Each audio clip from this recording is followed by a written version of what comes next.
Form 6 জানিয়ে গত দুদিন ধরে একেবারে ধুমধুমার চলছে। আপনাদের সিও দপ্তরের বাইরে নিয়ে যাব। ইতিমধ্যেই নির্বাচন কমিশন কিন্তু কড়া নিরাপত্তার বন্দোবস্ত করেছে। আপনারা দেখতে পাচ্ছেন এসইউসিআই ইতিমধ্যেই পৌঁছে গিয়েছে এবং নতুন করে উত্তেজনা তৈরি হচ্ছে।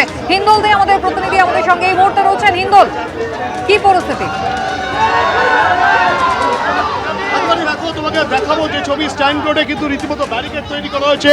কেন্দ্রীয় বাহিনীর জওয়ানরা তারা কিন্তু একদিকে রয়েছে, অপরদিকে এসইউসিআই এর তরফ থেকে কিন্তু একটা মিছিল, সেই মিছিল কিন্তু সিইও দপ্তরের কাছে এসে তারা কিন্তু এখানে এসে দাঁড়িয়েছেন এবং তারা রীতিমতো গার্ডরেল ধাক্কাধাক্কি করতে থাকেন এবং তাদের যেটা দাবি 2025 সালের যে লিস্ট ছিল সেই লিস্ট অনুযায়ী দাবিটা কি আর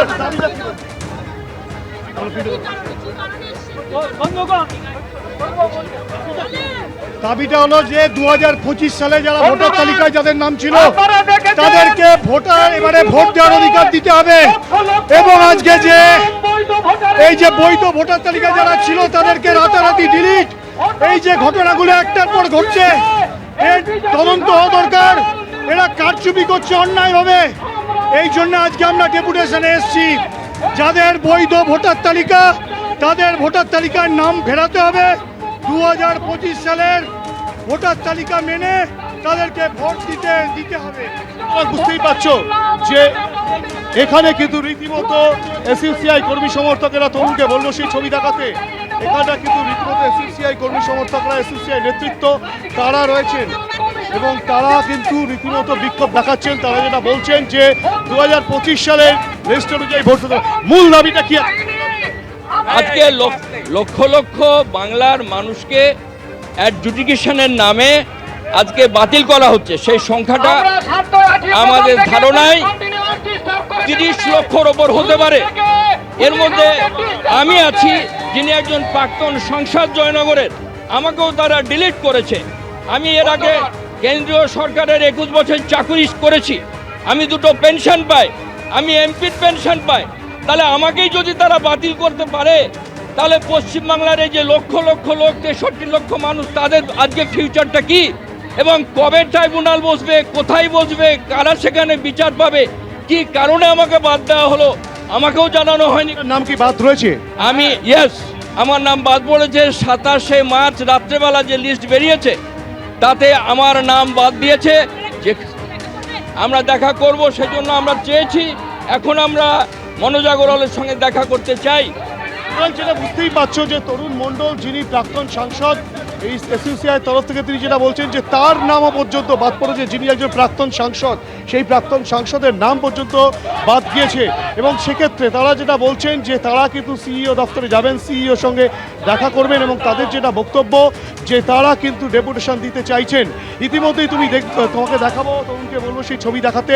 কেন্দ্রীয় বাহিনীর জওয়ানদেরকে কিন্তু রীতিমতো গার্ডরেলের সামনে রাখা রয়েছে, কেননা গতকাল যে চিত্র দেখা গিয়েছিল বিজেপি তৃণমূল সংঘর্ষকে কেন্দ্র করে ধুমধুমার পরিস্থিতি তৈরি হয় রণক্ষেত্রের চেয়ারানা সিইও দপ্তরের সামনে, বর্তমানে স্ট্যান্ড রোডে। সেখানে কিন্তু ব্যাপক সংখ্যক পুলিশ যেমন রয়েছে, কেন্দ্রীয় বাহিনীর জওয়ানরা তারা প্রথম সারিতে রয়েছে এবং প্রায় 30 স্তরীয় ব্যারিকেড তৈরি করা হয়েছে যাতে কোনো রকমভাবেই এই আন্দোলনকারীরা যারা ডেপুটেশন দিতে এসছেন তারা যাতে ভেতরে না ঢুকতে পারেন সে বিষয়টা সুনিশ্চিত করার জন্য চেষ্টা চালানো হচ্ছে এবং রীতিমতো স্লোগান চলছে এবং সেই স্লোগান রীতিমতো এখানে স্ট্যান্ড রোডে সেখানে এসে আটকা পড়ে গিয়েছে। এখানটায় কিন্তু রীতিমতো পুলিশের তরফ থেকে, কেন্দ্রীয় বাহিনীর তরফ থেকে এখানটায় আটকে দেওয়া হয়েছে এবং এখানে কিন্তু তারা বলছেন 2025-এর যে লিস্ট ছিল সেই লিস্ট অনুযায়ী কিন্তু ভোট করাতে হবে। সেই দাবি নিয়ে তারা সিইও দপ্তরের সামনে এসছেন। একেবারে এসইউসিআই দেখতে পাচ্ছেন কর্মী সমর্থকরা যে মুহূর্তে উত্তেজনা তৈরি হয় সেই মুহূর্তের ছবি দেখুন।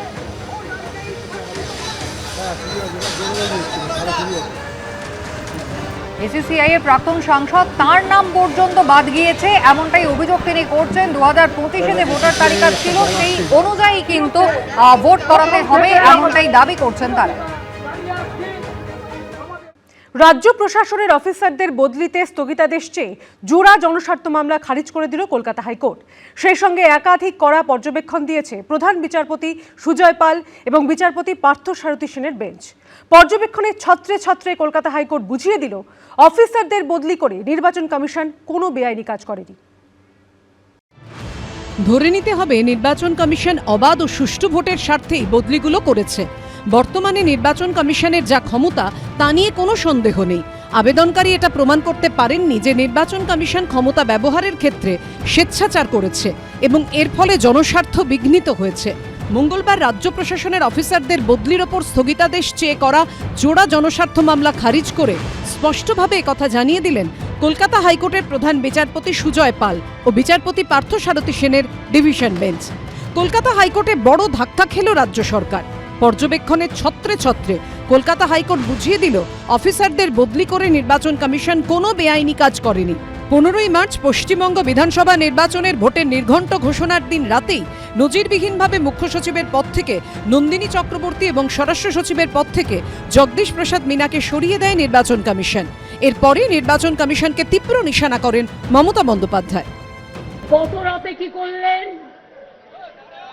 রাত্রির 1টায় আমি মেসেজ পেলাম। মধ্যরাতে কখনো শুনেছেন একটা স্বাভাবিক দল কাউকে কাজে লাগিয়ে ছুপা রুস্তমের মতো বিহাইন্ড দ্য সিন মধ্যরাতে গুপ্ত তাণ্ডব করছে? কিন্তু মঙ্গলবার অফিসার বদলি নিয়ে জোড়া জনস্বার্থ মামলা খারিজ করে হাইকোর্ট তার পর্যবেক্ষণে বলেন, এই মামলায় দেখা যাচ্ছে একজন অফিসারকে সরানো হচ্ছে, তার জায়গায় আরেকজনকে বসানো হচ্ছে, তাই প্রশাসনিক ক্ষেত্রে কোনো শূন্যতা তৈরি হচ্ছে না। নির্বাচন কমিশন বেশ কিছু সংখ্যক অফিসারকে বদলি করেছে বলেই এটা বলা যেতে পারে না যে তাদের এই সিদ্ধান্ত দুরভিসন্ধিমূলক, স্বেচ্ছাচার কিংবা খামখেয়ালিপনা। মামলাকারী এখানে রেসপন্ডেন্ট নাম্বার 9-এর ইমপিচমেন্টের প্রসঙ্গ উত্থাপন করেছিলেন, কিন্তু এই মামলার ক্ষেত্রে আমরা তা নিয়ে হস্তক্ষেপ করার কোনো কারণ আছে বলে এই মুহূর্তে মনে করছি না। রেসপন্ডেন্ট নাম্বার 9-এর সঙ্গে কয়েকজন সিনিয়র রাজনৈতিক নেতার আঁতাতের বিষয়টি প্রতিষ্ঠিত করার চেষ্টা করেছিলেন মামলাকারী, কিন্তু নির্বাচন কমিশনের আইনজীবী যথার্থই উল্লেখ করেছেন যেসব ব্যক্তির বিরুদ্ধে যোগসাজশ চাপ প্রয়োগের অভিযোগ তোলা হয়েছিল তাদের কাউকেই সুনির্দিষ্টভাবে নাম উল্লেখ করে মামলায় যুক্ত করা হয়নি। এই পরিস্থিতিতে জাতীয় নির্বাচন কমিশনের বিরুদ্ধে বিদ্বেষমূলক আচরণের কোনো অভিযোগই গ্রহণযোগ্য হতে পারে না।